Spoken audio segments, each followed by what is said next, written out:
High, আসসালামু আলাইকুম। Save stall বিডির পক্ষ থেকে আমি মুস্তফা কামাল আছি আপনাদের সাথে। আজকে মূলত কথা হবে সেঞ্চুরি টেক্সটাইল মার্কার পেন নিয়ে। যাদের এই ধরনের সেঞ্চুরি টেক্সটাইল মার্কার পেনগুলো দরকার, তারা কিন্তু আমাদের কাছ থেকে কালেক্ট করতে পারবেন।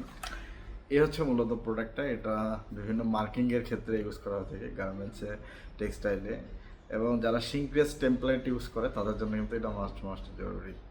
তাই যারা এই ধরনের সেঞ্চুরির যে মার্কার পেনগুলো মার্কেটে অ্যাভেলেবেল, তা যাদের দরকার তারা কিন্তু আমাদের কাছ থেকে সব ধরনের সেঞ্চুরি মার্কার পেন পেয়ে যাবেন। এটার বিভিন্ন কালার রয়েছে, ইয়েলো, হোয়াইট, রেড, ব্লু, এসব রয়েছে। সেগুলো কিন্তু আমাদের কাছে অ্যাভেলেবেল আলহামদুলিল্লাহ। যেহেতু সেভস্টলবিডিতে এগুলো অ্যাভেলেবেল, তাহলে দ্রুত আপনারা ভিজিট করুন www.sevstolbidi.com। এগুলো আমরা শুধুমাত্র অনলি হোলসেলে সেল করে থাকি। এটা হচ্ছে 240 পিসের কার্টুন। মিনিমাম অর্ডার 240 পিস করতে হবে। যারা ট্রেডার ভাইরা রয়েছেন তারা কিন্তু আমাদের কাছ থেকে এগুলো কালেক্ট করতে পারবেন। সকলে ভালো থাকবেন, সুস্থ থাকবেন, সেভস্টলবিডির সাথে থাকবেন।